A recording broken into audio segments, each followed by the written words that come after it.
रीति रिवाज। बस बात बंद करो, देखो समय मिल गया तुम्हें। अच्छा सुनिएगा,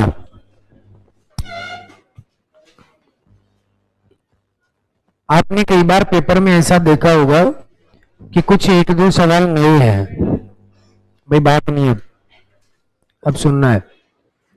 एक दो सवाल ऐसे होते हैं जो बिल्कुल नए होते हैं और अपन सोचते रहते हैं उनके बारे में कि ये कहां से आ गया, तो वो आता है रीति रिवाज से।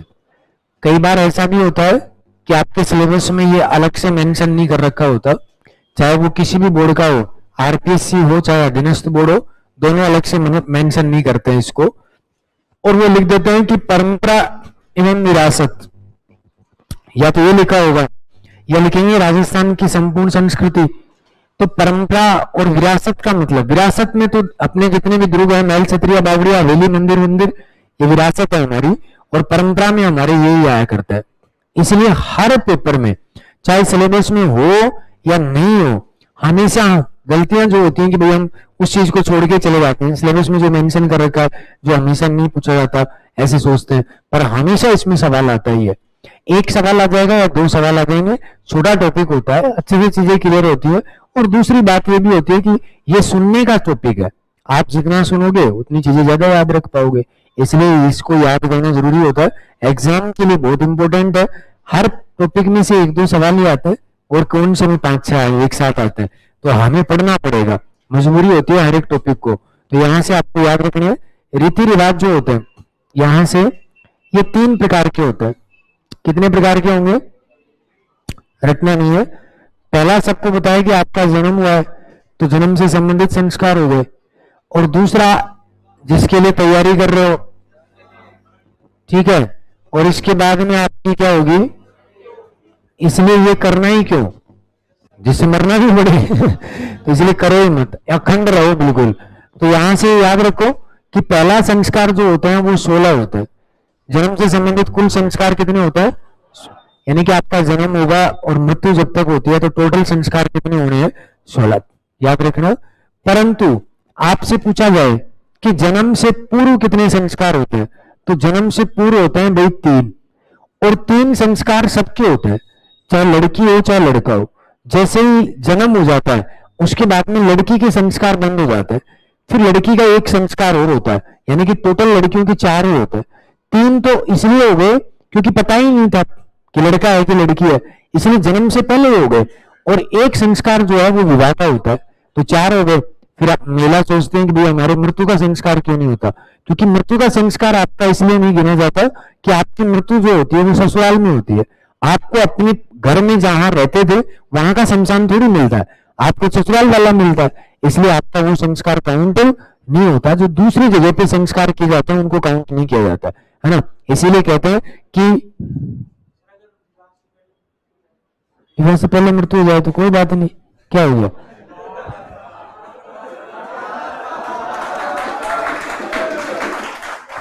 भाई विवाह से पहले मृत्यु हो गई तो मतलब फिर 2 ही संस्कार होंगे भाई, ये कोई बात नहीं, ये तो जितने होंगे उतने ही होंगे, फिर अपन उसमें क्या कर सकते हैं। जैसे मानो कि जन्म से पहले 3 हो गए तो 3 तो वो हो गए, फिर तेरा जन्म के बाद के जो होंगे विवाह के टाइम तक पहुंचेगा वहां तक के तो होंगे भाई, वहां तक भी तो 14 संस्कार हो जाते हैं। विवाह तो 15वां है और 16वां मृत्यु है, ये तो नहीं जा रहा है, तुझे क्या लोड आई है, क्या इतना गहराई में कैसे सोच सकते हैं विवाह से पहले मृत्यु है ये दुख निकल रहा है इसका बाहर वैसे भी विवाह से पहले होगी सबकी मृत्यु आदमी की, तो आज के जमाने में तो नौकरी नहीं तो विवाह तो वैसे ही संस्कार नहीं होना, तो इसलिए याद रखो। तो आपको ये कंसेप्चुअल चीजें याद रखनी है कि टोटल संस्कार कितने होते हैं, 16, और विवाह इससे जन्म ये क्या ये बात याद दिला दी इसने, और जन्म से पूर्व कितने होते हैं, 3। तो एक बार लिखो, रीति रिवाज हेडिंग लगा दी, तो सबसे पहले लिखो जन्म से संबंधित संस्कार, एक एक चीज को पढ़ते चलेंगे, क्लियर करते चलेंगे। जन्म से संबंधित संस्कार, जन्म से संबंधित संस्कार, नंबर 1 नंबर 1 लिखो, एक फैक्ट लिखना है। पहला पहला फैक्ट है ये, संस्कार नहीं है, कि कुल संस्कार 16 होते हैं। जन्म से संबंधित में लिखना, कुल संस्कार 16 होते हैं। लिख दिया? उसके बाद में लिखो, जन्म से पहले 3 संस्कार होते हैं।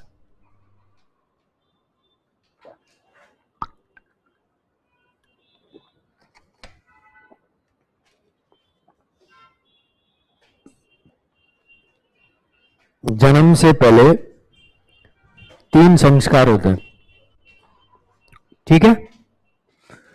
और रीति रिवाज कितने प्रकार के होते हैं? 3। ये तो आपको पढ़ोगे आगे एक एक तो वैसे पता चल जाएगा। अब सबसे पहले हम जन्म से संबंधित ही देख लेते हैं। इसको तो मिटा दूं मैं, ये कोई काम का नहीं है। सुनना है भाई, जो जितना ज्यादा सुन सकेगा चीजें इतनी क्लियर होती चली जाएंगी। पहला संस्कार, दूसरा संस्कार, तीसरा संस्कार। पहला संस्कार जो होता है वो गर्भाधान संस्कार होता है।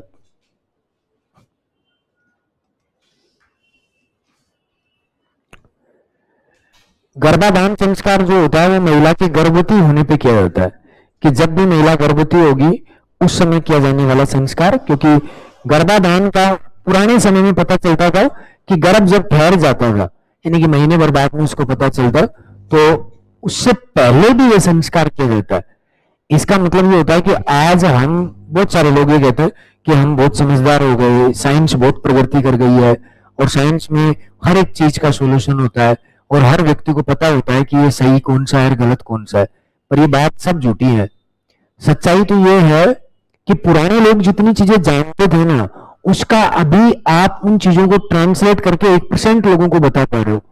पुराने समय में राजाओं के घर में संस्कार होते थे, राजपूतों के मेरे में, बाकी सब तो कोई संस्कार वैसे नहीं होते, क्योंकि योद्धा के संस्कार करवाने अनिवार्य होते थे। योद्धा राज्य के लिए अच्छा रहेगा कि नहीं रहेगा, इसलिए।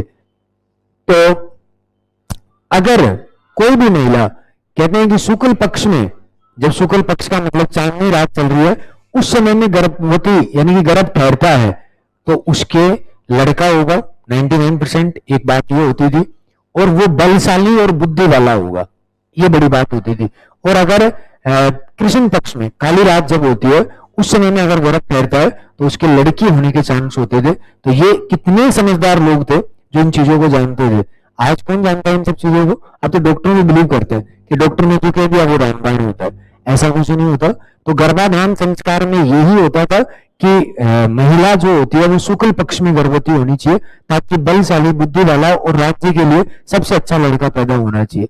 तो जरूरी होता था। तो ये गर्भाधान संस्कार किया जाता है। उसके बाद में जो दूसरा किया जाता है, दूसरा संस्कार जो आपको दिख रहा है, ये होता है पुंसवन संस्कार। और ये पुंसवन संस्कार जो होता है, ये क्या होता है कि होने वाली संतान, ये तीसरे महीने में होता था कि होने वाली संतान बेटा ही हो। पुंसवन मतलब पुत्र, ऐसे याद रख सकते हो, पै से पुत्र और पै से ही क्या है, पुंसवन है। तो पुत्र जो होता है वो अगर हो, यही चाहते थे सब, ये तीसरे महीने में करते थे, क्योंकि बच्चे का जो लिंग निर्धारित होता है वो तीसरे महीने के बाद में होना शुरू होता है। इसलिए तीसरे महीने में ये संस्कार किया जाता है। पंडित को बुलाते और उसके मम्मी पापा को सामने बिठाते और फिर हवन कुंड किया जाता है और उसमें वो संस्कार करते थे तीसरे महीने में। और इसमें ये होता है कि भाई लड़ाई लड़ने के लिए तो लड़का ही चाहिए, इसलिए हर व्यक्ति ये चाहता था कि हमारे बेटा ही होना चाहिए। अब आजकल इन सब चीजों की बहुत सारे लोग जानते भी नहीं है। कई बार ऐसे महिलाओं के बीच में से माहौल बनता है कि भाई किसी की ज्यादा बेटियां हो गई, तो कोई महिला बेचारी उसको आगे कह देती है, कोई भी महिला उसको कह देती है कि भाई वहां पे जाएगी और वो एक बैद जी बैठे हैं और वो पुड़िया देंगे और उस पुड़िया को खा लेना और उसके बाद में तेरे लड़के हो जाएंगे। ये इतने मूर्ख कैसे हो गए, लोग समझ में नहीं आ रहा। उसमें आप लोगों की बात नहीं है, मैं मेरे परिवार की बात बताता हूँ। मेरी सिस्टर है, उसके 3 बेटी है, 3 बेटी है, तो वो मैं बहनों से पूछ सकता हूँ। तो उन्होंने मेरे को फोन किया कि ऐसे ऐसे कोई महिला मेरे को कह रही थी कि भाई तू अगर ऐसे दवाई ले आएगी तो उसके बाद में तेरे बेटा हो जाएगा। मैंने कहा क्यों फालतू चीजों पे ध्यान देते हो, भगवान जो देगा वो होगा। और ऐसे अगर निर्धारित होता तो दुनिया तो पता नहीं बेटियां करे ही नहीं, उनका बस चले। तो उन्होंने कहा नहीं होता ऐसे। अब उसने भाई वो मेरे को बताया नहीं, क्योंकि मैं उसको डांटता कि भाई ये सब चीजें अच्छी नहीं है। तो उसने दवाई भी ले आई वो, और लाके उसको सिखाया गया कि भाई वो पुड़िया जो होती है वो गाय के दूध में, और तेरा पति जो है वो पिलाएगा सुबह सूर्य उदय होने से पहले, और उसके बाद में तेरे बेटा ही होगा, ये कंफर्म है। इतनी आडंबर चल रही है समाज में, उसने इसलिए नहीं बताया कि वो फिर ज्ञान देगा फालतू का, और ये मत करो वो मत करो है ना, ये सब गलत होता है, आप आज की दुनिया में भी ये सब चीजों को बिलीव कैसे करते हो। तो फिर उसने नहीं बताया। जब वो 8वां 9वां महीना उनके चल रहा था, तो बड़ी वाली सिस्टर से जब बात हुई तो उसने वो ऐसे ही बोल रही थी फोन पे कि भाई अब की बार तो इसके बेटा ही हो जाएगा। मैंने कहा क्यों, ऐसा क्या, तुझे क्या पता है कि बेटा हो जाएगा। अब वो मुझे इसलिए नहीं बता रहे कि हम दवाई दिला के लाए कि ये डांटे जा रहा है इस वजह से। तो फिर मैंने कहा कि ऐसा क्या होगा, मैंने कहा कभी नहीं हो, बेटी हो जाए क्या पता, भगवान जो देगा वो होगा, तुम्हारे हाथ में थोड़ी है कि जब सब हो जाएगा। तब उन्होंने कहा कि नहीं बेटा हुआ तू देख लेना। और उसके बाद में जैसे ही उनके जन्म हुआ बच्चे का, फिर बेटी हो गई, और ले लो पता से, है ना। तुम तुम्हारे हिसाब से चल लो, अपने हिसाब से। ऐसे ही होता है कि दवाइयों से कोई लिंग परिवर्तन हो सकता है क्या, क्या बातें करते हैं ऐसे भाई आडंबर, ये चीजें कैसे सोच सकते हैं हम। मैंने ज्योतिष में बहुत अच्छी नॉलेज ली है, ऐसा नहीं है मैं ये सब फालतू में फेंक रहा हूँ, ऐसे नहीं है, बहुत अच्छी नॉलेज ली, और मैं रहा हुआ हूँ साधुओं के साथ में, तो मुझे पता है ना कि क्या क्या है एक्चुअल में धरातल पे।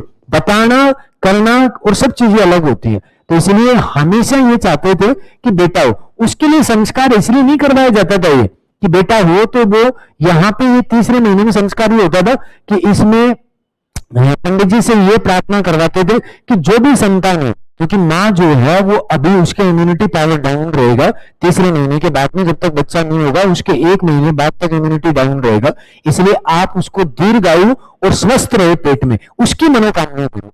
इसमें कभी नहीं होता कि बेटा ही होगा और ऐसा कुछ होगा, बस वो दीर्घायु के लिए करते हैं कि बच्चा अंदर पेट में परेशान नहीं हो। इसलिए पुंसवन संस्कार क्या होता है, आप लोगों ने इसको उल्टा मान लिया, मर मर्जी है जो मानते जा रहे हैं, है ना। इसलिए ये पुंसवन संस्कार होता है। उसके बाद में तीसरा जो संस्कार है ये होता है सीमंतोनयन। कौन सा है, बोलो भी कहा है, सीमंतोनयन। अच्छा, सीमंतोनयन जो होता है वो 8वें या 9वें महीने में करने के होते हैं ये संस्कार। सीमंत का मतलब होता है बाल, सीमंत का मतलब क्या होता है, बाल, बाल होता है। और अगर इसको जीके के हिसाब से पढ़ो तो जीके में तो इसमें यह दिया हुआ होता है कि जो संतान होगी यानी कि लड़का होगा, उसको जादू टोने से बचाने के लिए, भूत प्रेत से बचाने के लिए किया जाता है। पर ऐसा कुछ नहीं होता, ये है तो वही बात है कि भाई भूत प्रेत से बचाने के लिए। पर मैं आपको क्लियर कर दूं, हमारी संस्कृति में और ग्रामीण लोग जो है वो हमसे बहुत ज्यादा समझदार है, और पुरानी नौकरियां बहुत ज्यादा चीजें जानती है, उनको पता रहता है कि चीज क्या है। तो उसमें बताया जाता है कि भाई महिला जैसे ही गर्भवती हुई उसके अगले ही महीने से वो अपना श्रृंगार करना बंद कर देती है, कान में पहनना बंद कर देगी, नाक में पहनना बंद कर देगी, मांग भरना बंद कर देगी, हाथों के चूड़े जो होते हैं वो बंद कर देगी, कुछ भी नहीं पहनेगी। और कब तक नहीं पहनेगी, जब तक ये संस्कार नहीं होता। 8वें या 9वें महीने तक श्रृंगार करना, नए कपड़े पहनना सब बंद कर दिया जाता है। आज तुम कह के दिखा दो नहीं मिला किसी को कि तू श्रृंगार बंद कर दे, आजकल तो जानबूझ के सेल्फी और लेती है, उनको लगता है यार ये भी एक अलग ही लेवल है, हमें इन सब चीजों में भी ऐसी चीजें क्या नाम सेल्फी जरूरी होती है। नहीं तो अपने पुरानी संस्कृति ये कहती थी कि महिला कोई भी श्रृंगार नहीं कर सकती, तो अगर श्रृंगार करती है तो भूत प्रेत उस बच्चे को लगने के चांस अधिक होते हैं। और जिस दिन गर्भवती हो जाती है उस दिन अपने कदम जो है घर से बाहर नहीं रख सकती। अब आप किसी को मना करके दिखा दो ना आज के टाइम में कि तू बाहर मत जा, तुम्हारे दांत तोड़ दे कि तेरे जैसे पता नहीं कितने देखे। और ये है, जब तक पुराने लोगों की बातें नहीं मानी जाएंगी तब तक ये चीजें होती ही रहेंगी। आगे अच्छा कम होगा, बुरा ज्यादा होगा। डॉक्टर सब चीज नहीं जानते। और उसके बाद में क्या करते हैं कि जैसे 8वां 9वां महीना होता है उस समय में उसकी सासू माँ जो होती है वो उसको चौक में बिठाती है। चौक जो घर का चौक होता है उसमें कुर्सी में बिठाया जाता है। उसकी सासू माँ ही पानी लेके आएगी, उसी की सासू माँ पानी लेके आएगी, बालों को आगे करेगी वही, क्योंकि उसके तो बेचारे के पेट इतना बड़ा हो गया कि अब वो ये सब चीज कर ही नहीं सकती। कई बार कहते हैं ना कि भाई सासू माँ कहाँ जरूरी होती है, यहाँ जरूरी होती है। अगर सासू है तो ही सब कुछ है, यहाँ पे वो काम आएगी। अब आगे उसके बाल कर दिए जाते हैं और बाल करने के बाद में वो धोती है और धोने के बाद में उन बालों को सुखा देती है और सुखाने के बाद में उसके पति को बुलाया जाता है और उसका पति जो होता है और भाई साहब हीरो की तरह से बाल पीछे करे, है ना। और फिर उसके बाद में सिंदूर उठाया जाएगा और फिर उसके बालों में फिर से लगाया जाएगा। एक पति जो होता है वो अपने जीवन में अपनी पत्नी के मांग 2 बार भरता है। एक बार तो विवाह के टाइम में, और एक बार पहली संतान जब होती है उसमें, सीमंतोनयन के टाइम में पहली बार संतान होती है उसमें, बाद में नहीं। तो यहाँ पे 2 बार भरता है। अब वो बात अलग है कि भाई किसी की लव मैरिज है तो वो तो रोज ही भरवाती होगी कि भाई तेरे को जीना है तो भर, मरना है तो मत भर, नहीं तो मैं भी ऐसे हूं, तो वो बात अलग है, वो चीजें नहीं चलती। नहीं तो आजकल ऐसे कहते हैं ना कि भाई पति भर देगा, क्या ही फर्क पड़ता है। पुराना डोकरा डोकरी आपस में बोलते नहीं थे, मांग भरने की बात बहुत दूर की है। उनको ये नहीं पता होता था कि इसका नाम क्या है ना। महीने महीने भर तक शादी करके आ जाते और उसके पति का नाम तक नहीं जानती थी। मेरी मम्मी बताया करते हैं 12 साल के विवाह करके आ गए थे और वो कहते थे कि तेरे पिताजी का नाम का पता महीने भर बाद में चला था कि इसका नाम ये है रियल में। तो वो थी संस्कृति, और उसमें आप कह रहे हो कि मांग भी भर देगा और ये सब। ये जब सीमंतोनयन संस्कार करवाते ना, वो शर्म के मारे मर जाया करता कि यार अब कैसे जाऊंगा यार, मैं महिला और भी बैठी हुई है वहां पे, और जाके मैं ये सब कैसे भर सकता हूँ। तो ये एक संस्कार होता था, और उसमें जादू टोने से बचाने के लिए। साइंटिफिक कारण एक ये भी होता है कि आप अगर गर्भवती होने के बाद में अगर आप ये गहने पहनाते हो, सोने चांदी के नाक में, गले में, क्योंकि महिला का जो शरीर होता है उसका साइज बढ़ता है, हाथ थोड़े मोटे हो जाते हैं ना, और कान थोड़े बड़े हो जाते हैं, नाक थोड़ा बड़ा हो जाता है, क्योंकि बच्चा है ना पेट में। कई बार ऐसा भी होता है कि सूजन वूजन भी आ जाती है शरीर पे। तो इसका साइंटिफिक कारण भी है कि आप ये सब चीजें नहीं पहन सकते, ये कंफर्म होता था। और अक्सर ये कहते थे कि जैसे ही तीसरा महीना जब शुरू हो जाता है, जब बच्चे का लिंग निर्धारित हो जाता है, तो उसके बाद में महिला को खाना व्यवस्थित कर देना चाहिए, क्योंकि जैसे ही वो बच्चा जो खाएगी वो लगेगा। और खासकर 7वें महीने में तो जो खाएगी वो उस बच्चे को लगेगा। इसलिए पुराने टाइम में क्या करती थी महिला, तीसरा महीना जैसे ही शुरू हुआ, और ये रामबाण है सबके लिए, ये मान के चलो, तो तीसरे महीने में गाय का दूध जो होता है ना वो पिलाया जाता है। और जब गाय का दूध कब तक, जब तक बच्चे का जन्म नहीं हो जाता तब तक, ऐसा मानते भी हैं और ये देखा भी है। मेरे 4 सिस्टर हैं, 4 के बच्चे हैं ना, और उनके देखा कि हमारी मम्मी ने जो उनको कहा वो उन्होंने किया। गाय का दूध अगर पी लेती है तीसरे महीने से, और बच्चे का जन्म जब तक होता है, नॉर्मल डिलीवरी होगी, कोई डॉक्टर की जरूरत नहीं है। हाँ, ये तो अब आजकल जाना पड़ता है, भाई जन्म तो वही करवाती है, दाई तो बची ही नहीं है, इसलिए जाना जरूर पड़ता है। पर ऐसा कभी नहीं होगा कि उसको ऑपरेशन से बच्चा हो रहा है और ये हो गया और वो हो गया, ये सब चीजें आपको सुनने को नहीं मिलेंगी। और ये इसलिए भी होता था क्योंकि जैसे ही 7वां महीना जब लगता है तो भगवान उस बच्चे से पूछता है कि बताओ तो तेरी माँ के पेट में रहेगा या बाहर की दुनिया में जाना चाहता है। उससे पूछता है, क्योंकि ये ज्योतिष में लिखा हुआ है कि उससे पूछता है, तब वो बच्चा कहता है कि नहीं, मैं बाहर की दुनिया में क्यों जाऊं, क्योंकि भगवान उसको यहाँ की दुनिया की सारी बातें बताता है कि यहाँ जाने के बाद में अगर गवर्नमेंट लगेगा तो बीएड भी करनी पड़ेगी, है ना, और बीएसटीसी भी करनी पड़ेगी, और यहाँ पे एमआर सीट जो होते हैं उसमें भी घोटाला होता है ना, ये सब बताता है। मतलब उससे बुरी अच्छी, भाई भाई को मारता है, बाप बेटे को मार देता है, ये सब चीजें उसको बताई जाती है। तब वो बच्चा कहता है मैं तो मरे नहीं जाऊं उस दुनिया में, अगर ऐसी चीजें वहां पे होती है तो भगवान कहता है तो पेट में ही रहेगा, बिल्कुल पेट में रहूंगा। क्यों? वो 7वें महीने तक इसलिए कहता है कि उसको जो खाता है ना वो नहीं लगता। जब माँ ने खाया वो उसको अभी नहीं लगना शुरू हुआ है, 7वें महीने के जस्ट बाद में लगना शुरू होगा। अब जैसे ही 8वां 9वां महीना आता है तो फिर वो क्या कहता है, भगवान फिर उससे पूछता है कि बता अब यही रहेगा कि बाहर जाएगा। तो जो माँ खाएगी उसका गंदी चीजें जो है वो पेट में जब जाके और उसके मल वल सब उसके पेट में और उसके मुंह में जाना शुरू हो जाता है, तब वो अंदर से परेशान होता है। फिर उसके बाद में जैसे वो परेशान होता है तो भगवान कहता है कि अब यहाँ रहेगा माँ के पेट में, या इतनी बुराइयां इस दुनिया में है उसमें जाके रहेगा। तब वो बच्चा कहता है कि नहीं, मैं बाहर की दुनिया में रहूंगा, और बाहर की दुनिया में जाना चाहता हूं। तब उसको एक पंप होता है, पंप लगने के बाद में फिर वो बच्चा बाहर की दुनिया में आता है। नहीं, जितना वेट 7वें महीने में उस बच्चे का था उतना ही 8वें में था और उतना ही 9वें महीने में था। वो अपनी मर्जी से तब भी आ सकता था, परंतु उसको बाहर आने के लिए शौक नहीं था कि वो चाहता था कि मेरी माँ का पेट जो है वो सबसे अच्छा है। इसलिए गांव में क्या करती महिला, 7वां महीना जैसे लगता तो खाना पीना बिल्कुल बंद, केवल दूध दूध पिलाओ ताकि बच्चा परेशान नहीं होगा। और इसी वजह से पहले वाले जो लड़के हुए वो कई बार 10वें महीने में भी हो गए, क्योंकि अंदर परेशान नहीं हुए ना।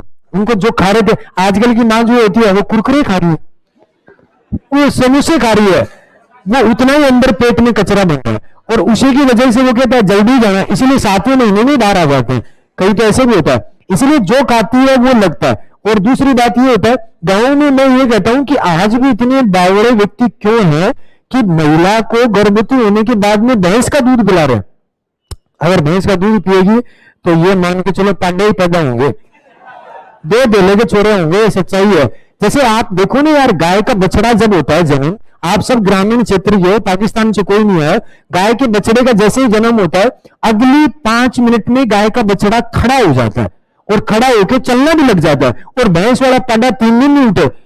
हाँ, तो इसलिए हमेशा, क्योंकि डॉक्टर भी तो इस बात को जानते हैं, तो डॉक्टर उसको कहते हैं बच्चे को बातें नहीं सुनने की आदत डालो, तुम जब तक सुनोगे नहीं तब तक कुछ नहीं होगा, ये बात दिमाग में डाल लो।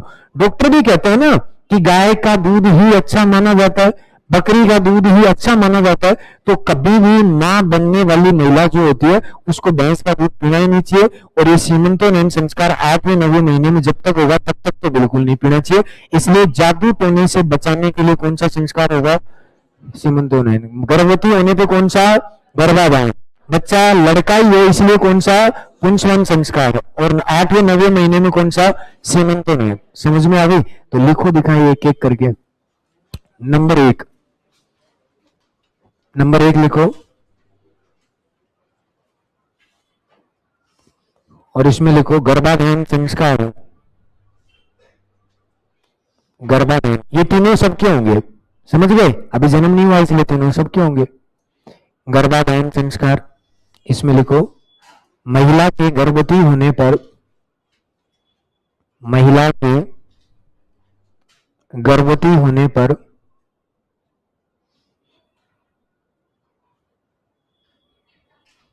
किया जाने वाला संस्कार। गर्भवती होने पर किया जाने वाला संस्कार याद रहेगा?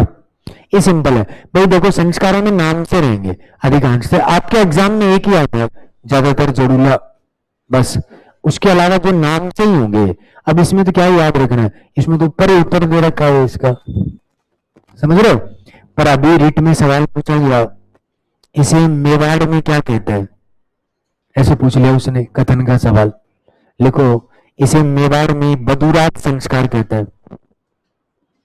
इसे मेवाड़ में बदुरात, लिख रहा हूं बोर्ड पे देख ले भाई। इसे मेवाड़ में बदुरात संस्कार कहते हैं। इसे मेवाड़ में बदुरात संस्कार कहते हैं। लिख लिया? अगला लिखो पुंसवन। पुंसवन संस्कार, पुंसवन ऊपर लिखा हुआ है, ऊपर अनुस्वार लगा लेना। पुंसवन संस्कार के सामने लिखो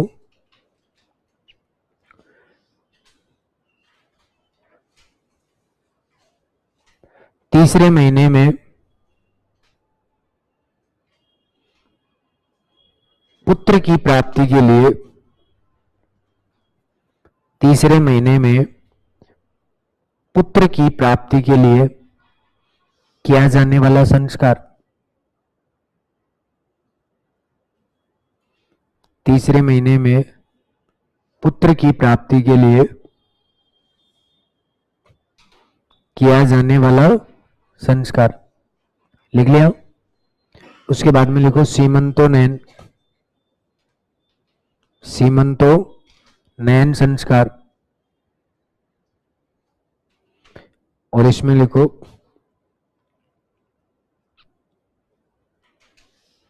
सीमंतोनयन में लिखना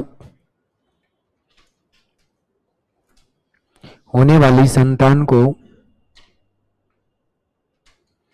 होने वाली संतान को जादू टोने से बचाने के लिए, जादू टोने से बचाने के लिए, जादू टोने से बचाने के लिए 8वें या 9वें महीने में, 9वें महीने में किया जाने वाला संस्कार। ये अभी आरपीएससी ने पूछा था ये, पर इसमें ये नहीं पूछा, उसने ये पूछा कि मारवाड़ में इसको क्या कहते हैं। वो पता नहीं कहां कहां से ढूंढ ढूंढ के ला रहे हैं। तो लिखो, इसे मारवाड़ में अग्रणी संस्कार कहते हैं। अग्रणी, इसे मारवाड़ में अग्रणी संस्कार कहते हैं। नाम चेंज हो जाता है।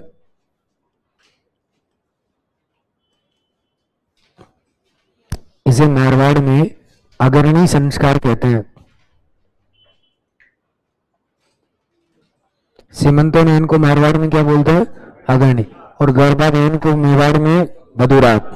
ठीक है, अब उसके बाद में सुनो, बस लिखना नहीं, अब सुनना है। अगला जन्म हो गया तो एक जात कर्म होता है, ये बच्चे के जन्म के समय में। और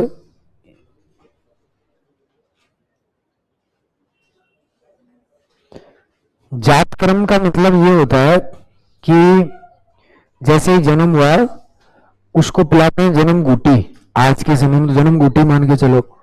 पहले क्या होता था कि बच्चे का जैसे ही जन्म हुआ तो उसके बाद में उसको पिलाया करते शहद, हल्का सा, क्योंकि पहले बच्चों को मीठा खिलाना भी जरूरी होता है। और दूसरी बात ये होती है कि माँ के पेट में से जो आया है वो उसका और शहद का टेम्परेचर जो है ना वो बराबर होता है, ताकि वो बीमार नहीं हो, उसको टेम्परेचर फील नहीं हो बाहर की जब आए हैं तो। इसलिए हमेशा शहद थोड़ा सा हल्का सा दिया जाता है, ताकि वो उसका जातक्रम संस्कार होता है। अब जन्म गुटी मान लो, पर ये संस्कार बाप नहीं कर सकता, और बाकी सब कर सकते हैं, पर पिता कभी भी नहीं कर सकता। इसका मुख्य कारण यह है कि पिता अपने बच्चे के प्रति लाड नहीं दिखा सकता, वो उसका चाव नहीं कर सकता, वो उसके प्रति खुशी नहीं दिखा सकता उसके सामने। क्योंकि पुराने टाइम में लड़ाई लड़ने जाना पड़ता था, लड़ाई लड़ने गए योद्धा दोनों, इधर बाप खड़ा है घोड़ा लेके, इधर बेटा खड़ा है, और अगर दोनों के बीच में अच्छा सामंजस्य, बातें कर सकते हैं, तो वो दोनों आपस में लड़ नहीं पाएंगे। उनमें से एक को तो कायर होके वापस आना पड़ेगा, क्योंकि मरते हुए बेटे को बाप भी नहीं देख सकता और बाप को मरते हुए बेटा नहीं देख सकता। इसलिए ये संस्कार बाप से करवाया ही नहीं जाता कि भाई उसके अंदर ऐसे भाव भी आए कि वो पिता का ज्यादा प्रिय लाडला बच्चा बने। नहीं, इसको दादी कर सकती है, इसको माँ भी कर सकती है, नानी भी कर सकती है, बाकी सब कर सकते हैं, केवल इसको बाप नहीं कर सकता है। क्योंकि बाप हमेशा से बाप ही होता है। और ये सच्चाई भी है कि जिसका बाप अगर दोस्त बन गया तो इसका मतलब वो बच्चा बेलखना होना है, आज नहीं तो थोड़े दिन बाद में होना है। और जिसके बाप से डरते हैं ना लोग, तो वो ये मानो कि गलत करने से पहले 1000 बार सोचेगा कि यार कूटेगा, मारेगा, ये कर देगा, वो कर दे। दोस्त है तो फिर दोस्त को कुछ भी कह देंगे, वो तो समझने सामान्य हो गया फिर। इसलिए गांव के बच्चे खूब सारे ऐसे होंगे जो यहाँ भी बैठे हुए होंगे, जो उनके पिताजी से फोन पे बात तक नहीं कर सकते। ये होती है हमारी संस्कृति में। तो जब जातक्रम संस्कार ही आपके पिताजी नहीं कर सकते, तो आप उनसे बात तो क्या ही कर सकते हो, और उनकी आंखों के सामने आंखें डाल के तुम बोल तो क्या ही सकते हो। और नहीं भी बोलने थे भाई, मैं मेरे बारे में कहूं, मुझे इतने साल हो गए पढ़ाते हुए, 2012 से मैं पढ़ा रहा हूँ, जितना पैसा आता है सब गौरवाइयों के अकाउंट में जाता है। और मैं मेरे पिताजी से कभी सवाल जवाब नहीं करता कि तुम क्या करते हो क्या नहीं करते हो, कुछ भी नहीं, क्योंकि हमारी सबकी औकात है ही नहीं उनके सामने सवाल जवाब करने की।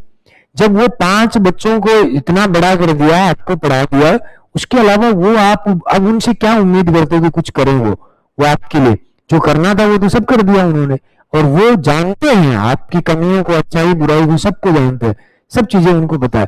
इसलिए कई बार बच्चे देखे हैं मैंने, समझदार बन के जाते हैं कि माँ बाप के सामने कि उनको कुछ नहीं पता होता। ये गलतफहमी है तुम्हारी। वो फोन पे, जैसे जयपुर से कोई गया वापस, वो फोन पे वहां पे बात कर रहा होता है, पिताजी आ गया फोन काट दिया। तुम्हारी शक्ल देख के तुम्हारा बाप और तुम्हारी माँ ये बता सकते हैं कि फोन किसका था, क्योंकि वो किसी का भी था। और आप सोचते हो कि नहीं इनको पता नहीं है। कैसे पता नहीं है? जब तुम खाना नहीं जानते थे, जब तुम बोलना नहीं जानते थे बचपन में, तब वो आपके भाव देख के ये समझ जाते थे कि इसको क्या भूख लग रही है। जब बोलना नहीं जानते थे तब वो समझ जाते थे। तो तुम्हारे फोन में चेहरे के भाव देख के वो आदमी नहीं समझेगा। फिर तुम सोचते हो कि यार अगर इनको पता ही होता तो ये हमें कहता तो सही। नहीं कह सकता ना, मजबूरी है, क्योंकि उसको पता है बच्चा मेरा ही है, और मैं इसको कहूंगा ये वापस से बोल दिया तो इज्जत मेरी खराब होनी है। और अगर कुछ भी किसी को पता भी चल गया कि भाई इसका बच्चा और इसकी बच्ची ये करती है, तो भी इज्जत मेरी खराब होनी है। इसलिए वो बेचारा समझदार बन के दबा बैठा रहता है, और हम ये सोचते हैं कि नहीं, पता ही नहीं है। ऐसी दुनिया में कोई चीज नहीं है जो बाप को और माँ को आपके बारे में नहीं पता हो। ये दिमाग में से निकाल देना। तो ये बात सच्चाई भी है। इसीलिए कौन सा संस्कार बाप नहीं कर सकता? जात कर्म। समझ में आ गई? लिखो दिखाओ, जात कर्म संस्कार। जात कर्म संस्कार यह जन्म के समय में किया जाता है।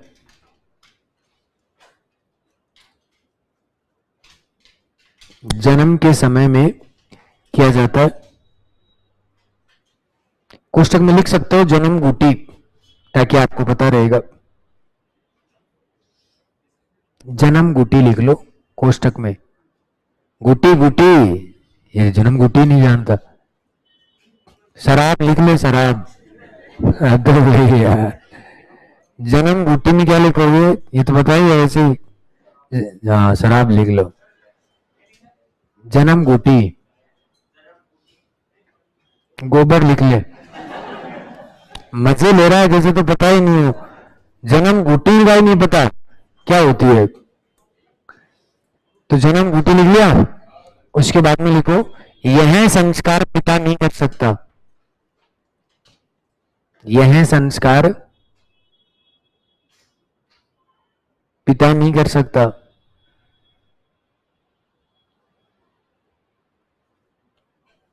हो गया। उसके बाद में अगला एक संस्कार होता है जिसको हम कहते हैं नामकरण। अच्छा, नामकरण जो होता है वो 90 दिन होता है। 90, 10वें दिन, 11वें दिन एक शुभ तिथि में क्या रखा जाएगा? नाम। पंडित जी को बुलाया जाता है और उनसे बच्चे का नाम निकलवाया जाता है। इस समय में ये पैदा हुआ था, ये इसका समय था, और आप इसके अकॉर्डिंग इसका नाम रख दो, ताकि राज्य के लिए भी अच्छा रहे और सबके लिए अच्छा रहे। तो 90 दिन क्या रखते हैं? नाम। तो पहले आपने देखा हो तो पंडित जी जो थे पुराने वाले पूरा नाम रखते थे। पूरा, जैसे रामलाल, श्यामलाल, ये पूरा नाम रखते थे।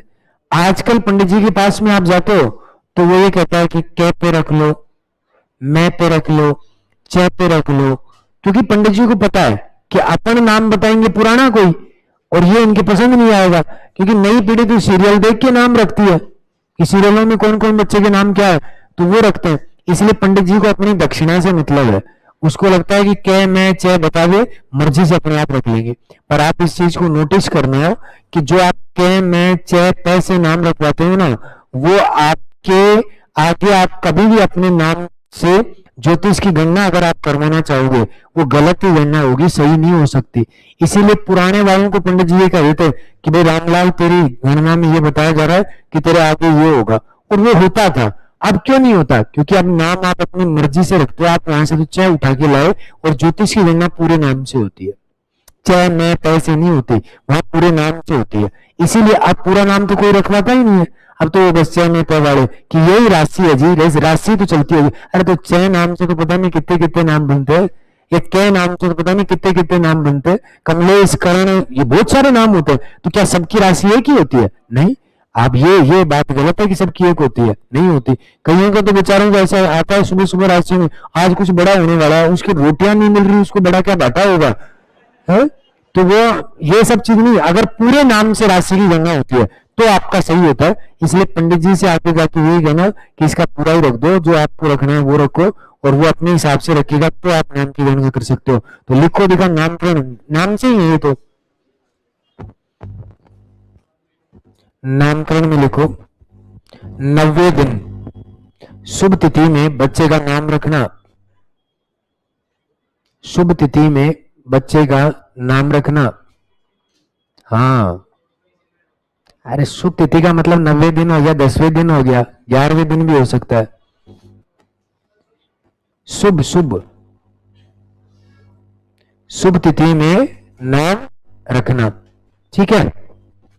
उसके बाद में देखो, ये नामकरण हो गया। फिर आता है एक संस्कार जिसको हम कहते हैं निष्कर्मण। और निष्कर्मण होता है 4 माह के बाद। सुनना, ये अलग नाम थे, इसे नामकरण याद नहीं रखना, जात कर्म जन्म से संबंधित हो गया, गर्भाधान क्या याद है, ये सिंपल सिंपल नाम, ये थोड़ा अलग नाम है। निष्कर्मण लिखना नहीं है, सुनना है, बाद में लिख लेना ये सब। निष्कर्मण संस्कार का मतलब ये होता है कि बच्चे का जन्म होने के बाद में उसे केवल उसकी दादी जो होती है वो उसकी देखरेख कर सकती है, उसकी मम्मी जो होती है वो देखरेख कर सकती है। मतलब 4 महीने तक उसको घर के बाहर के किसी व्यक्ति की शक्ल नहीं दिखाई जाती है। अब आजकल तो हॉस्पिटल में पैदा होते हैं तो उसकी फोटो, और फोटो इंस्टा और व्हाट्सएप और सब जगह लग जाती है। कहते हैं कि बच्चा 4 महीने से पहले जिसकी शक्ल देखेगा उसके गुण उसमें आ जाएंगे। कई बार ऐसा होता हुआ तुमने भी देखा होगा, ऐसे गांव में कहते हैं कि भाई पिताजी खूबसूरत है, माँ भी खूबसूरत है, और लड़का वेस्ट इंडीज का जैसा, तो फिर वो कहां से आया? तो उसका बड़ा कारण ये माना जाता है कि भाई जिस डॉक्टर ने उसका जन्म करवाया वो हो सकती है कि नर्स या डॉक्टर काले थे, इसलिए उसकी परछाई उस पर गिर गई। और अरे शांति रख लो, ज्यादा ज्ञान है तो बाहर चले जाओ, ऐसा नहीं होता, ये ज्ञान नहीं है। ये बटन रोज ये बच्चों को जन्म करवा रहे हैं जा जाके, हद हो गई। ऐसा ग्रामीण संस्कृति मानती है इस बात को। मैं कब कह रहा हूं कि ये ऑथेंटिक है, पहले ही बोला ना कि ग्रामीण संस्कृति में ऐसा माना जाता है कि जिसकी पहली बार परछाई देखेगा उसके जैसे उसमें गुण आ जाएंगे। इसलिए पहले बच्चे को 4 महीने तक, ये संस्कार क्यों है? संस्कृत से तो साइंस आई है, संस्कृत के ये 16 संस्कार, संस्कृत जिसकी सब्जेक्ट रहा होगा उसको पहले 16 पढ़ने पड़ते हैं, तभी संस्कृत की आगे शिक्षा ले सकते हो, इससे पहले आप पढ़ ही नहीं सकते। तो निष्कर्मण में यही होता है कि 4 महीने तक उसको किसी के दर्शन मत करवाओ, किसी के भी, केवल उसकी माँ उसका काम करने के लिए आई है वो, और उसके पिताजी भी दर्शन नहीं करे। और फिर सुबह सुबह 4 महीने जैसे ही खत्म हुए, उठते ही जो सूर्य की लालिमा जो होती है उसके दर्शन करवाए, ताकि उस योद्धा के चेहरे में हमेशा तेज रहे। लड़ने के लिए जब जाए तो लोग आगे वैसे ही डर के चले जाए, ऐसा तेज रहे। और शाम को चंद्रमा के दर्शन करवाते ताकि उस बच्चे में शालीनता रहे। और साइंटिफिक कारण ये होता है कि 4 महीने तक इसलिए नहीं निकालते क्योंकि माँ जो है वो भी इम्यूनिटी पावर कम है और बच्चे की इम्यूनिटी भी डाउन रहती है। बाहर से कोई भी व्यक्ति आएगा, उसके कोई जीवाणु कीटाणु लगा हुआ होगा, वो बच्चे को उठाएगा और उसको बीमार हो जाएगा। ये साइंटिफिक कारण है। और ग्रामीण संस्कृति ये कहती है कि भाई इसमें ऐसा नहीं कर सकते। तो निष्कर्मण का मतलब ये होता है कितने महीने तक? 4 महीने के बाद में पहली बार किसके दर्शन करवाओ? सूर्य के। और किसके दर्शन करवाओ? चंद्रमा। तो लिखो इसमें निष्कर्मण संस्कार 4 माह का होने के पश्चात, 4 माह का होने के पश्चात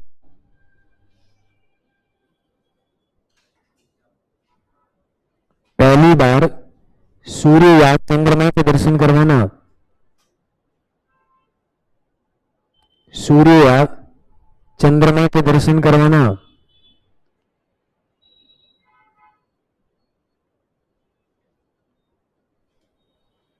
चंद्रमा के दर्शन करवाना। उसके बाद में अगला संस्कार जो होता है वो होता है अन्नप्राशन संस्कार। यानी कि 6 महीने का जब हो जाता है बच्चा तो उसको पहली बार क्या खिलाते हैं? अन्न। 6 महीने, अरे लिखना बाद में, 6 महीने से पहले उसको क्या नहीं खिलाया जाएगा? अन्न। उससे पहले आप डॉक्टर भी तो बोलते ही ना कि भाई 6 महीने तक माँ का दूध पिलाओ और उसके बाद में बच्चे को भोजन खिलाओ। तो ये तो पहले ही संस्कृत के इन संस्कारों में पहले से ही था कि 6 महीने का होने के बाद ही बच्चों को अन्न खिलाना चाहिए। और अन्न में भी उसको जो पहली बार जो खिलाया जाता है तो मोटा अनाज होना चाहिए, मोटा। ऐसा नहीं है कि आप आजकल के आटे की तरह से रोटियां बनाओ टिका दो भाई खा ले, ऐसा नहीं। दलिया हो सकता है, और या सबसे बड़ा भोजन जो भगवान को चढ़ाया जाता है चावल। चावल जो होता है वो उसमें कुछ ऐसी खिचड़ी विचड़ी मूंग डाल के, और उसके बाद सबसे बड़ा भोजन होता है चावल, देवताओं के वही चढ़ता है। तो बच्चे को वो खिलाया जाए मिक्सअप करके, सब्जियां जो होती है वो खिलाई जाए, तब ज्यादा अच्छा माना जाता है। तो 6 महीने के बाद में पहली बार वो क्या खाएगा? अन्न खाएगा। तो ये कौन सा संस्कार हो गया? अन्नप्राशन। आज भी यही लिखा हुआ होता है कि 6 महीने बाद ही बच्चों को अन्न खिलाओ, तो ये तो संस्कृत से आया हुआ है। लिखो दिखा अन्नप्राशन संस्कार। अन्नप्राशन में लिखो 6 माह का होने के पश्चात, 6 माह का होने के पश्चात पहली बार अन्न खिलाना, पहली बार अन्न खिलाना।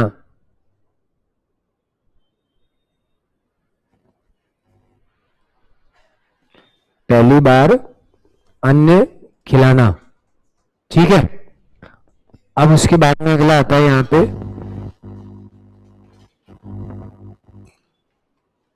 एक बार बंद करो देखो।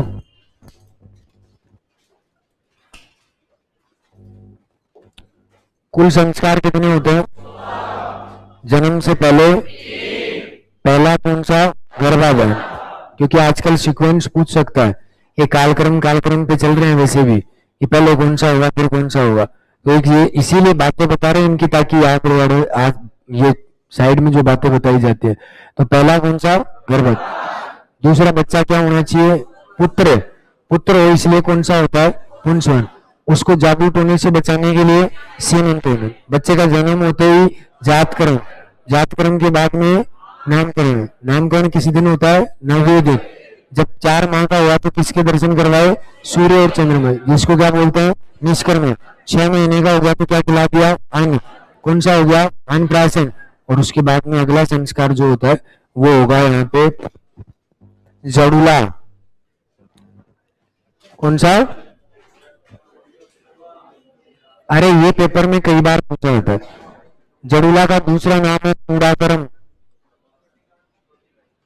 और इसको मारवाड़ में कहते हैं लोटूरिया संस्कार, है ना।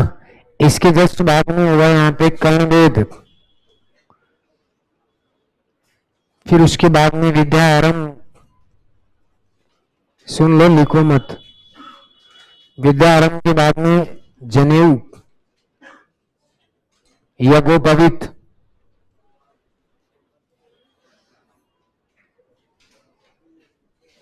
उपनयन, और उसके बाद में वेदारंभ,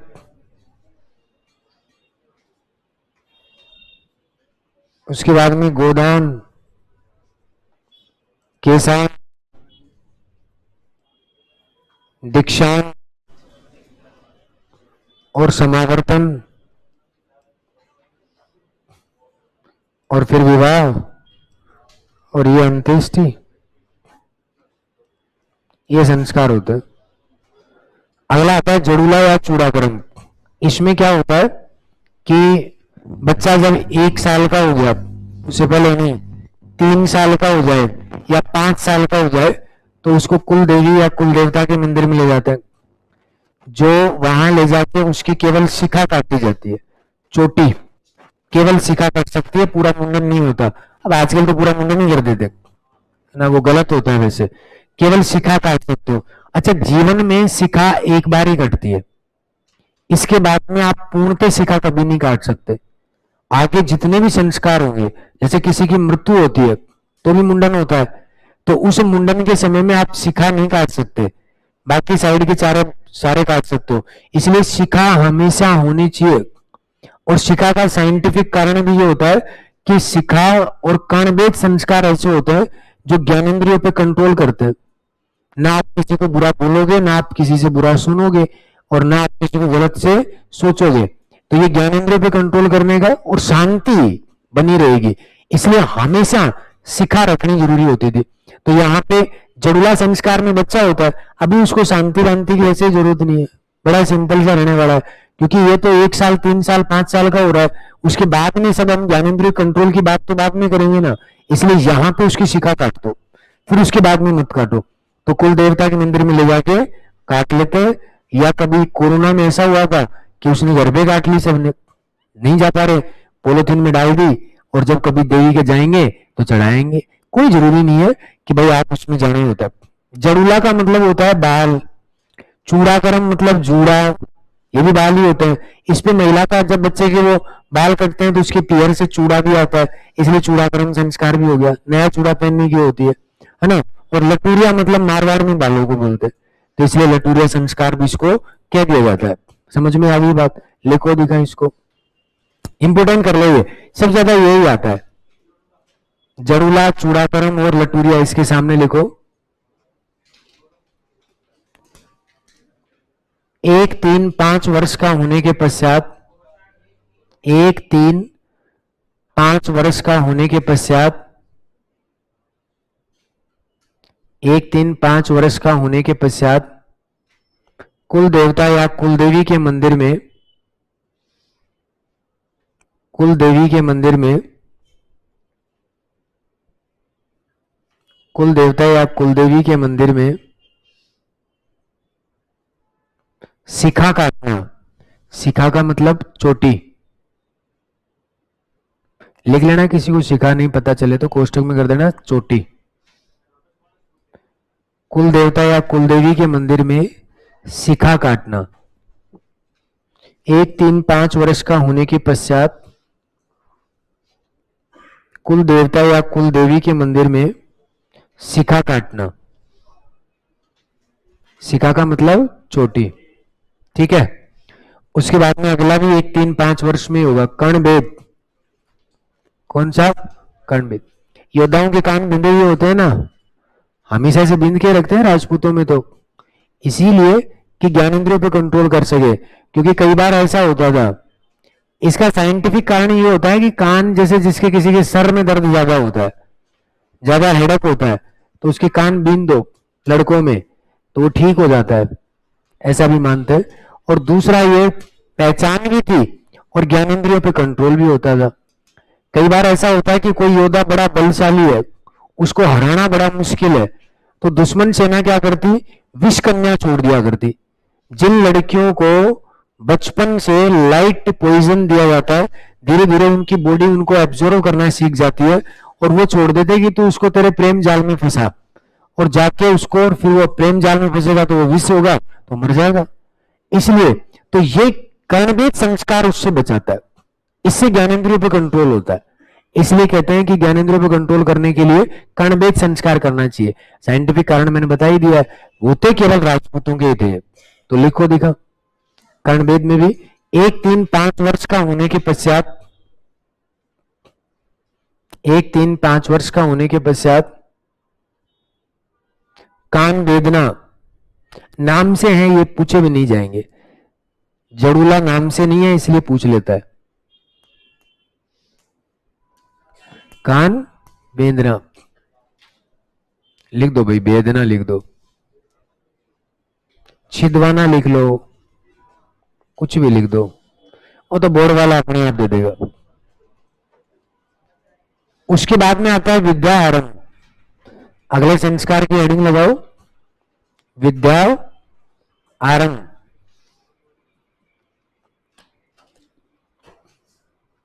अच्छा, बच्चे की विद्या जो होती है वो उसके घर में शुरू होती थी, तो उसका पहला स्कूल उसका घर है।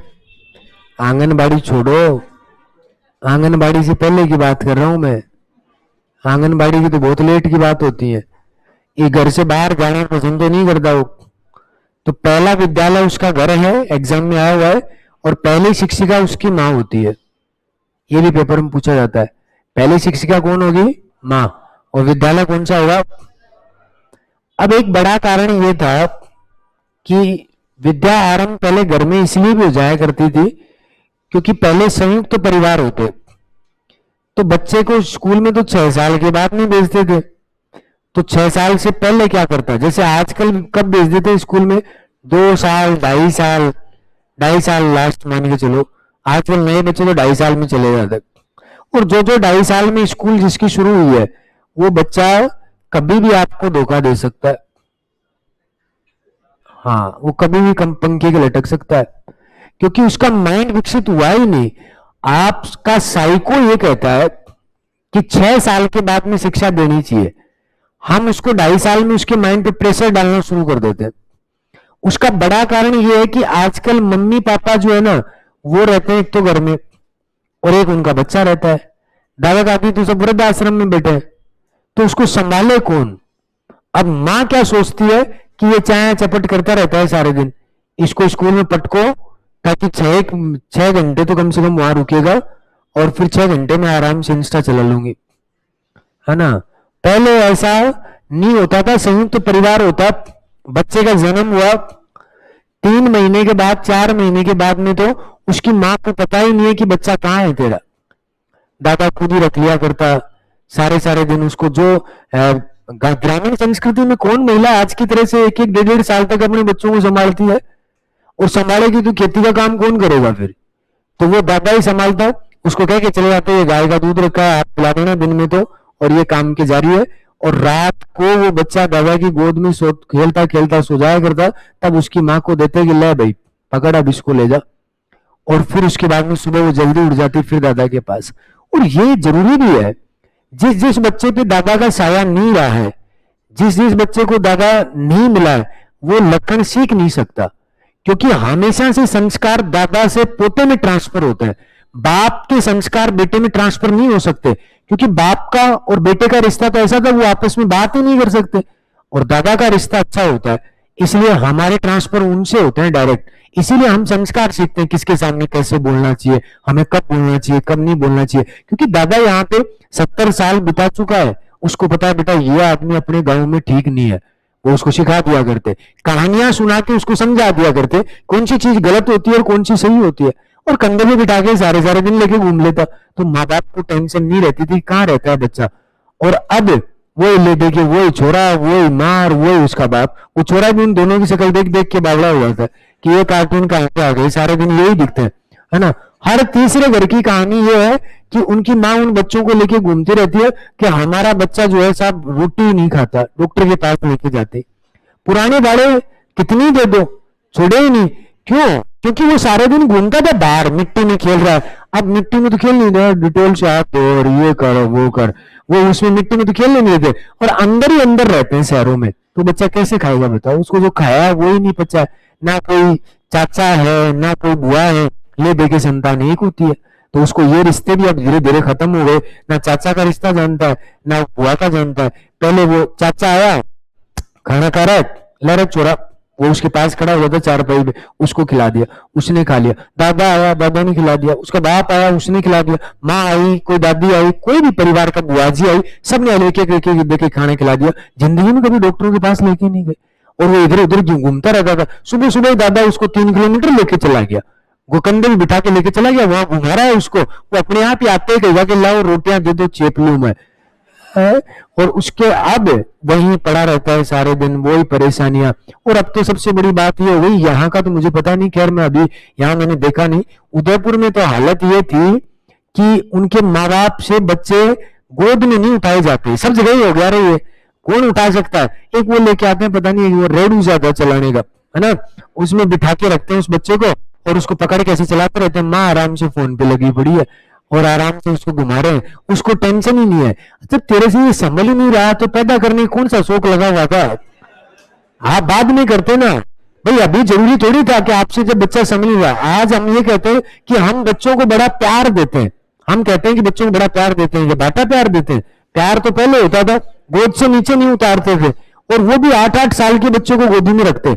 आज 2.5 साल का बेचारा संभलना शुरू हो जाता है, वो कुछ से स्कूल में जाना सीख जाता है, चाहे वो रोए चाहे कुछ भी करे, कोई लगाव नहीं है उससे। 6 साल का जब स्कूल में जाता तब भी दादा साथ में जाता, सारे दिन स्कूल में बैठा रहता, आधी स्कूल में वापस आ जाता वो, क्योंकि ये भी तो डर लगता था कि बाटे से मास्टर को नहीं फोड़ दे, क्योंकि वो इतना ही खतरनाक हो जाता था। और उसको ए अनार तो पूरे घर पे सिखाए जाते थे, जो आया उसी ने लिखवा दिया, जो आया उसी ने लिखवा दिया। अब ये रिश्ते तो है ही नहीं, आने माने जाने के, तो मम्मी पापा वो वैसे परेशान रहते हैं उससे। आज कई बार ऐसी रील आती होगी आपके पास में, एक बेड पे माँ सो रही है, इधर उसका बाप सो रहा है, बीच में बच्चा सो रहा है, दोनों माँ बाप इंस्टा चला रहे हैं, बच्चा खुद को ओ करके सुला रहा है। हम कह रहे हैं कि हमारे संस्कार बदल गए और हम आज ज्यादा प्रेम करते हैं बच्चों से। हमने तो सब मोबाइल को मांग लिया, ये दुनिया में सब कुछ मोबाइल ही है। इसलिए अपनी विद्या आरंभ घर में शुरू हो जाती, स्कूल में 6 साल के बाद में जाता, तब जाके वहां सीखता। 9वीं 9वीं 10वीं 10वीं क्लास में तो दाढ़ी मूछ वाले घूमते थे। आजकल तो तुम्हें पता ही नहीं चलता, बीएड करके आ जाते हैं बच्चे और पता नहीं चलता। ये कोटा में कई बार आपने ये सुना होगा कि सुसाइड हो गया, बच्चा मर गया। ये कारण ये है कि 2.5 साल वाले के माइंड पे प्रेशर पड़ना शुरू हुआ, वो झेल ही नहीं पाता। ये पुराने वाले अपन है, मान लो अपन उस पीढ़ी के हैं कि जिस पीढ़ी में अपन समझदार थे। ये मानो अपन क्या कभी नंबर कम आने की वजह से मर गए? जिंदगी में नहीं मरे। यहां तो 0 आ जाए तो फर्क नहीं पड़े। मेरी भांजी है ना, उसको अभी उसकी 98 से कुछ ऊपर ही बनी है 10th में। और जब वो स्कूल में जा रही थी तो एक दिन उसकी मम्मी फोन कर रही थी, कल इसके 10 में से 9 नंबर आए।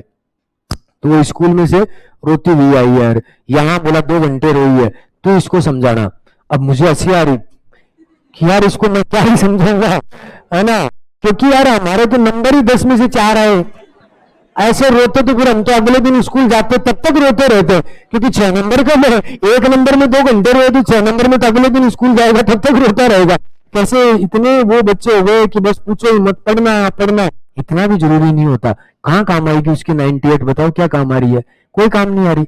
जो अपने पास हो जाए वो आज आईएएस जो बन जाते हैं, उनके 35% 3 बार फेल हो गए थे। तुम्हारे साथ में 98 वाला भी बैठेगा, 99 वाला बैठेगा, और तुम्हारी 36 होगी, तुम बैठोगे, तुम पास हो जाओगे, वो घर पे बैठ जाएगा। ऐसा ये काम नहीं करता। बस बच्चे को एक्टिव होना जरूरी होता है। शिक्षा ऐसी दी जाए जो समाज के सुधार में काम आए। शिक्षा ऐसी नहीं जो रट रट के पढ़ते जाए। अब साइंस तुम कितनी पढ़ के आ जाए, लास्ट में पढ़नी जी के ही है। चाहे कहीं भी चले जाओ, क्योंकि साइंस के सवाल 5 आते हैं, क्या करोगे? चाहे आरएस बनना होगा तो जीके जीएस पे ही पूरा है, आईएएस बनना होगा जीके जीएस पे ही है। तो 10वीं तक आप आराम से साइंस है आपकी, या 12वीं तक मैथ साइंस रख लो। 12वीं के बाद में सब्जेक्ट लो, पॉलिटी हिस्ट्री ज्योग्राफी, और धमाकेदार 3 साल तैयार करते रहो उनको। कॉलेज में जाओ रेगुलर, मास्टरों को परेशान करो, तो कोचिंग में जाने की जरूरत नहीं पड़ेगी। इसलिए विद्या आरंभ कहां पे होता है? घर पे। लिखो दिखा इसको, विद्या आरंभ संस्कार में लिखना हो।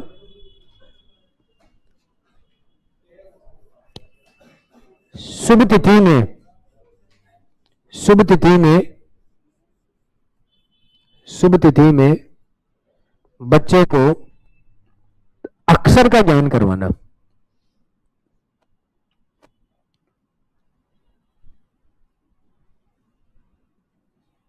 अक्षर का ज्ञान करवाना। लिख लिया? और इसमें सिखाते क्या है वो और लिख लो। कौन सा अक्षर सिखाया जाता है? मां है, ओम। लिखो, इसमें ओम सिखाया जाता है। मां वो इन तुम्हें किसी ने सिखाया नहीं, तुम पो पा करके बड़े हो। तो ओम पुराने बच्चे कौन करता? गांव गांव में कोई संस्कार नहीं करता। ओम सिखाया जाता है। ओम, हाँ, पहली बार अच्छा वर्ड बुलवाया जाए ताकि वो जीवन में अच्छा रहे, तो ओम शब्द का प्रयोग करते हैं। ऐसी चीजें पूछी जाती हैं कि बच्चे को पहली बार कौन से अक्षर का ज्ञान करवाया जाता है, तो फिर उत्तर क्या कहना? ओम। बस ज्यादा ओम नहीं कहना, करने के टाइम पे कहना। उसके बाद में अगला लिखो, जनेऊ यज्ञोपवीत और उपनयन। अगला संस्कार, जनेऊ यज्ञोपवीत, जनेऊ यज्ञोपवीत और उपनयन। बोल तो रहा हूं यार, हटने क्या है? जनेऊ,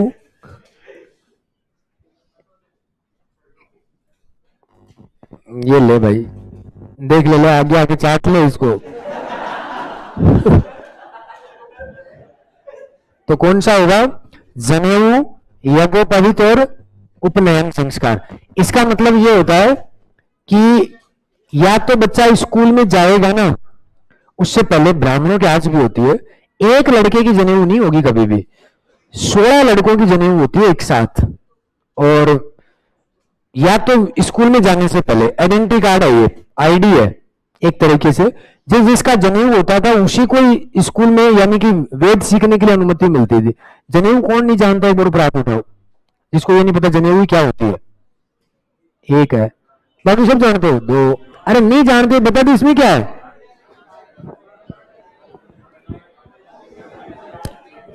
बस बस बस, पंडित कौन है?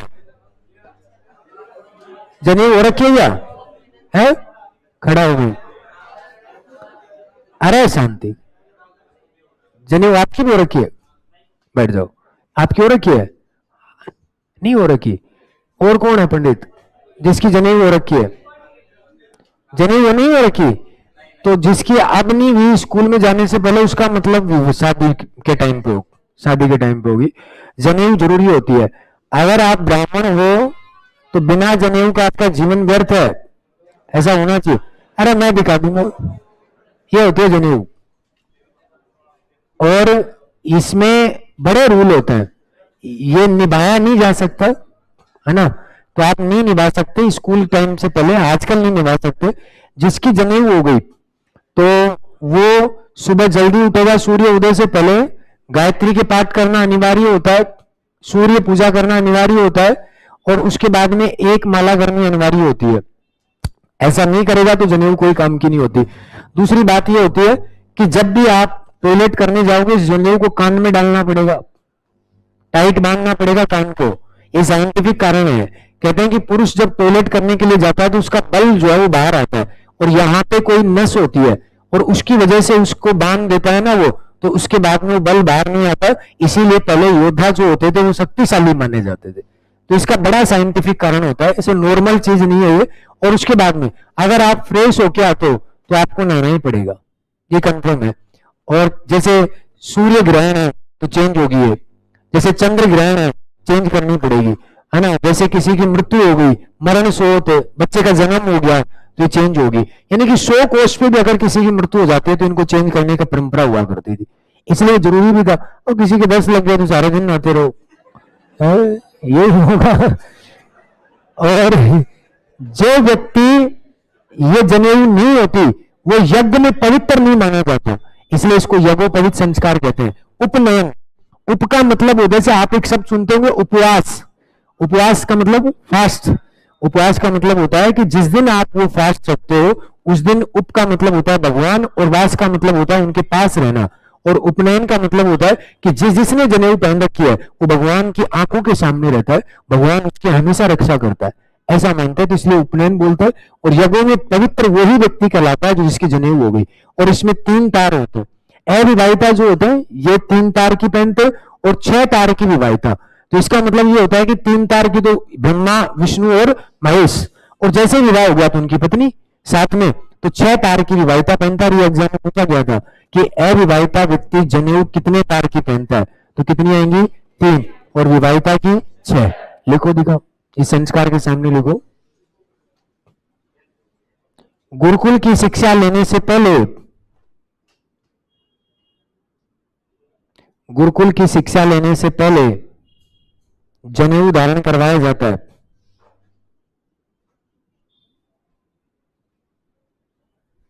जनेऊ धारण, क्योंकि गुरुकुल में एंट्री उसी की होगी जिसका जनेऊ है। महाभारत में लिखा हुआ ना, कर्ण को जनेऊ नहीं थे इसलिए उसको गुरुकुल शिक्षा कहां मिली? जनेऊ धारण करवाया जाता है। इस दिन शिखा छोड़ दी जाती है और बालों का मुंडन कर दिया जाता है।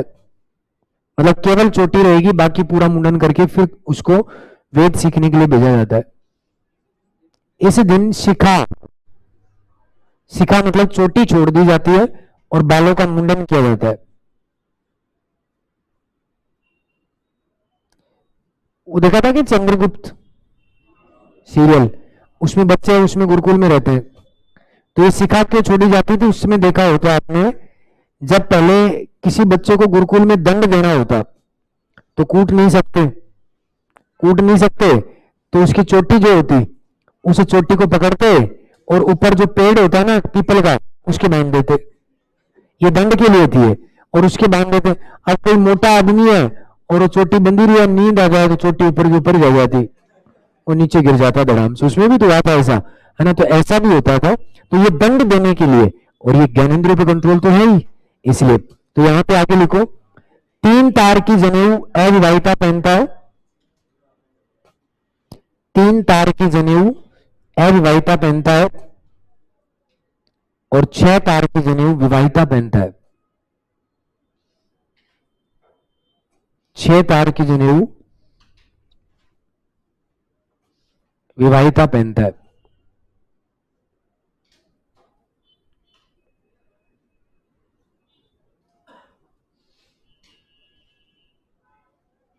ठीक है, उसके बाद में लिखो वेद। अरे हो जाने दे, मेरा काम है। वेदारंभ, वेदारंभ संस्कार, इधर देख लो, वेदा आरंभ संस्कार। अब ये गुरुकुल में चला जाएगा और 12 साल तक वहां पे क्या सीखेगा? वेद। ये गुरुकुल की शिक्षा बहुत अच्छी होती थी, हर एक बच्चे को गुरुकुल में भेजना चाहिए। 1 से 2 महीने के लिए भेज दो, 1 साल के लिए भेज दो। अगर आप अपने बच्चों को गुरुकुल में भेजते हो, कुरुक्षेत्र में सबसे अच्छा गुरुकुल है, कुरुक्षेत्र जो है ना हरियाणा वाला, वहां पे सबसे अच्छा गुरुकुल है। अगर आप अपने बच्चों को उसमें भेजोगे तो वो बच्चा आपको जीवन में कभी भी परेशान नहीं करेगा, तुमको पिताश्री बोलेगा, माताश्री बोलेगा। हमारे साथी का एक बच्चा, उसको भेजा, वो बच्चे गाड़ी निकालते हैं तो उसके पास सुनता नहीं है, आके बताता है ये गंदा है। सुबह 4 बजे उठ जाता है, भगवान की पूजा करता है, इंग्लिश मीडियम स्कूल में जाता है। अब पढ़ता भी, ऐसा बात नहीं है कि भाई उनको वही शिक्षा है, परंतु उसमें संस्कार डेवलप हो गए। कोई भी जाएगा भोग देगा, किसी के सामने कोई वार्तालाप नहीं करता, हमेशा भगवान की जैसी बातें करता है। तो गुरुकुल बड़ा जरूरी है आज के समय में, नहीं तो फिर वृद्ध आश्रम में जाना है तो कुछ भी करो, फिर कुछ भी नहीं हो सकता। अच्छा, वेदों का ज्ञान जब देते थे, 12 साल, 12 साल, 4 किताबें और 12 साल, हमें क्या नाम है 4 महीने में बहुत कुछ है, 16 किताब पढ़नी है यहाँ पे आके। आपकी शिक्षा सेम गुरुकुल की जैसी है अगर उसको मानो तो, क्योंकि गुरुकुल में रूम जो मिलता था उसमें नीचे बिछाना पड़ता था, यहाँ भी यही मिलता है। उसके बाद में वहां के खाने में क्या मिलता था? आपको लहसुन नहीं मिलेगा, प्याज नहीं मिलेगा, जिससे व्यक्ति का बल बढ़ता है वो चीजें नहीं दी जाएंगी, क्योंकि वो ऐसी चीजें दी जाएंगी तो वो लड़ाई झगड़े करेगा, कुछ भी करेगा। इसलिए वहां पे केवल ऐसा भोजन दो स्टूडेंट को जो बिल्कुल नॉर्मल भोजन होता है। वो तो खैर तुम्हें यहाँ भी यही मिलता होगा, परंतु आपकी और उसकी शिक्षा में बस अंतर इतना है कि आप घर चले जाते हो, उसमें 12 साल तक गुरुकुल में रहता है, जब तक पीछे घर पे चाहे सारी दुनिया मर जाए उसको नहीं लाया जाता, डिस्टर्ब नहीं करते थे उसके घर वाले, और ना वो बार बार घर जाता था। 12 साल में शिक्षा पूर्ण करके ही वापस लेने के लिए जाते, तो वो शिक्षा अच्छी होती है, इसलिए फोन काम का नहीं होता। बाकी शिक्षा आपकी हो सकती है, सब कुछ वही है, आप सुबह झाड़ू भी लगाते हो, बिस्तर भी समेटते हो, क्योंकि आपने कोई करना पड़ता है, खाना भी बनाते हो, या किसी पीजी में रहते हो तो वो खाना भी वैसा ही मिलता होगा जैसा गुरुकुल में मिलता होगा, परंतु ये सबसे बड़ी समस्या है, इसलिए हम नहीं पढ़ पाते। और यहाँ पे उसको कोई टेंशन नहीं दी जाती। तो वेदा आरंभ कितने साल तक सीखेगा? 12। तो लिखो इसमें, गुरुकुल में रहते समय 12 वर्ष तक वेदों का ज्ञान लेना। अच्छा, 12 साल तक उसकी एक सबसे अच्छी बात कि उसको कुछ भी नहीं, बाल बाल जितने बढ़ेंगे बढ़ने दो, कभी भी कुछ भी नहीं काट सकते आप। गुरुकुल में रहते समय 12 वर्ष तक वेदों का ज्ञान लेना, वेदों का ज्ञान लेना। तो वो नाक, चाहे दाढ़ी बढ़ गई बढ़ने दो, बाल बढ़ गए बढ़ने दो, क्योंकि उसको सिखाया जाता है कि आप इन सब फालतू की चीजों पे ध्यान मत दो। बाल कट करवाऊंगा और मैं ये बोला, इतना समय शिक्षा को दो। इसलिए वहां पे पूरी 12 साल तक कैंची नहीं लगाई जाती बच्चे के, कहीं भी बगाड़ी चाहे कुछ भी करे वो, कोई चीज नहीं, एक नाखून काटे जाते हैं, उसके अलावा कुछ नहीं, चाहे कुछ भी हो जाए, क्योंकि वो शिक्षा में ध्यान दे पूरा। इसीलिए फिर आता है, देखो ये आ गया, ये केशांत हो गया, ये क्या है? केशांत। अब केस का दान करेगा क्योंकि अब घर जाना है। घर से जब आया था तब इसका उपनयन संस्कार हुआ था, केवल चोटी थी और पूरा उसको मुंडन किया गया, तो अब वापस वैसा ही देंगे घर वालों को जैसा लिया था। यहाँ पे बाल बढ़े, केवल शिक्षा लेके जा सकते हो, बाकी गुरुकुल में से आप कुछ नहीं लेके जा सकते, ऐसा मानते हैं। तो बाल बढ़े, दाढ़ी बढ़ी, सब कटवा दो 12 साल बाद में, और फिर घर जाओगे वापस। तो ये याद रखना, गोदान या केशांत लिखो, लिखो गोदान या केशांत में, गोदान या केशांत। गुरुकुल में रहते समय गाय का दान करना व केसों का दान करना, गुरुकुल में रहते समय गाय का दान करना व केसों का दान करना। गाय गाय गाय गाय माता और कौन सी? गाय का दान करना व केसों का दान करना।